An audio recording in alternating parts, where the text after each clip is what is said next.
चलिए जी, अब चलते हैं अगले पॉइंट की ओर। और जो अगला पॉइंट है वो फटाफट रोल ऑफ पेरेंट्स मैं थोड़ा सा डिस्कस कर देता हूं।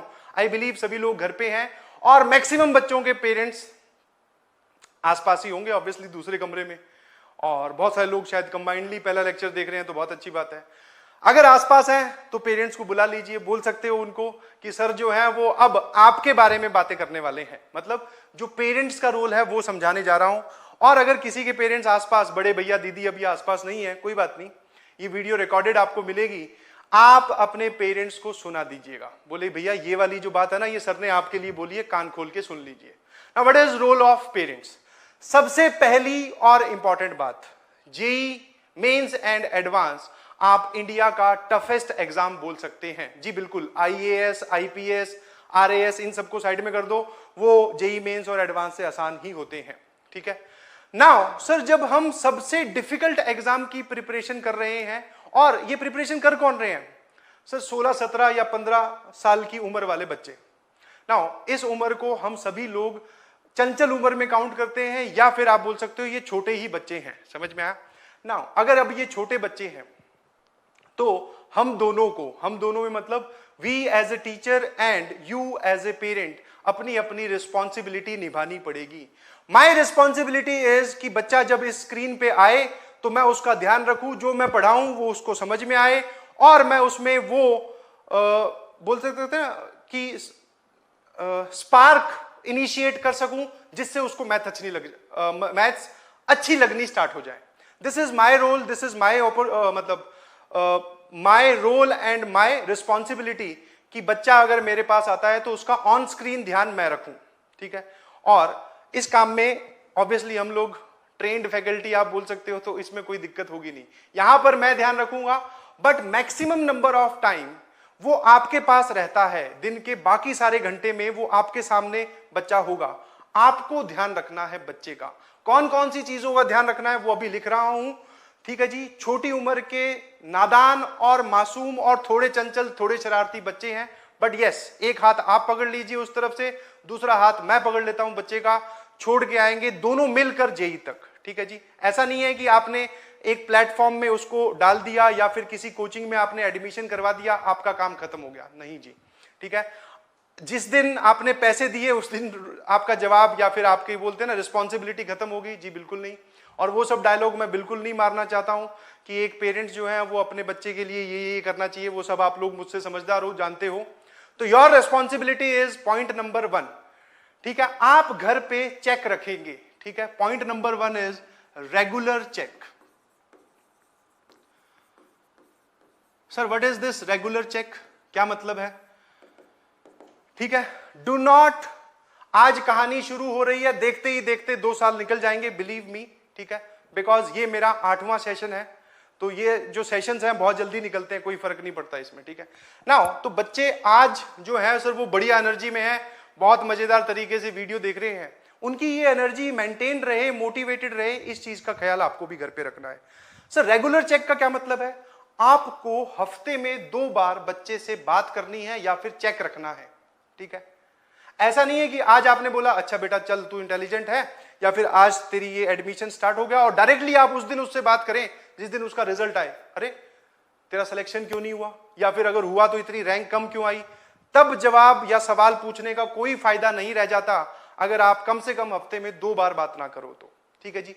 क्या बातें करनी है वो बता रहा हूं। फर्स्ट इज रेगुलर चेक, ठीक है। बहुत सारे लोग बोलेंगे, या फिर कुछ लोग बोलेंगे कि सर हम थोड़े कम पढ़े लिखे हैं, या फिर जो लोग पढ़े लिखे हैं तो भी सर हमें जेईई की प्रिपरेशन वाली चीजें तो समझ में आएंगी नहीं, तो हम क्या ध्यान रखेंगे।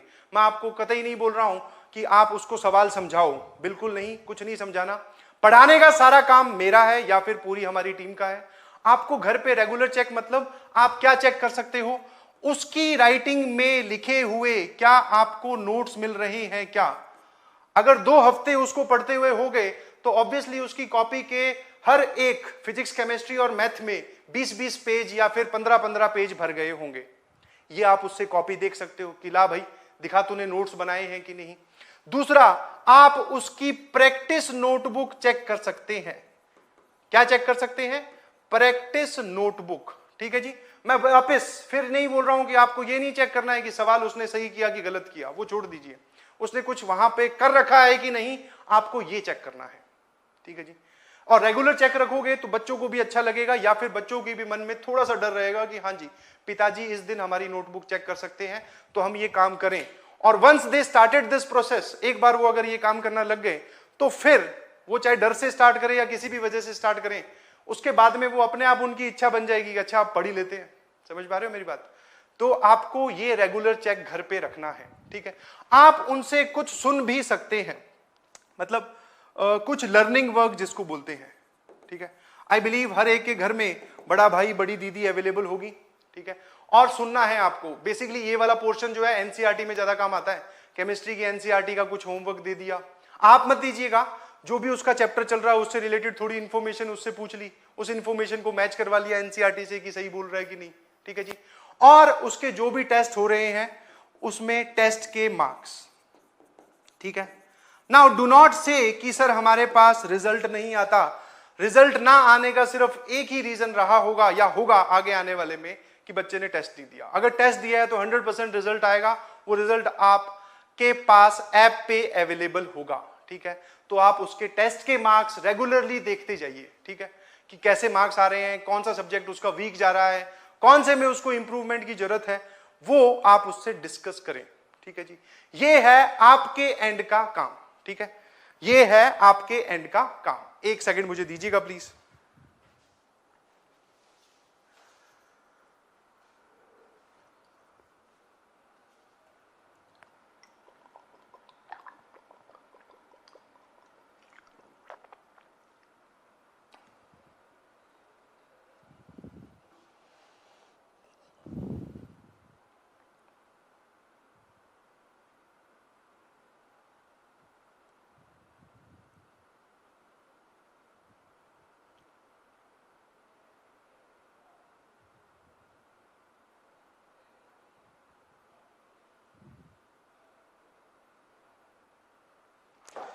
हाँ जी, आई होप एंड बिलीव मेरी आवाज सभी को आ रही होगी, ठीक है जी।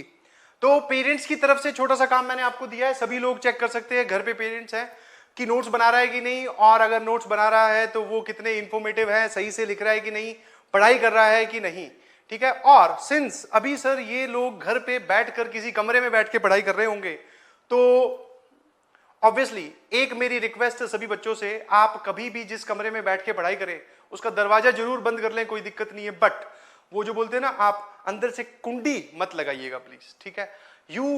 मतलब पेरेंट्स के पास ये पूरा राइट होना चाहिए कि वो कभी भी आके आपको चेक कर सके कि तू पढ़ रहा है कि नहीं पढ़ रहा। समझ में आया?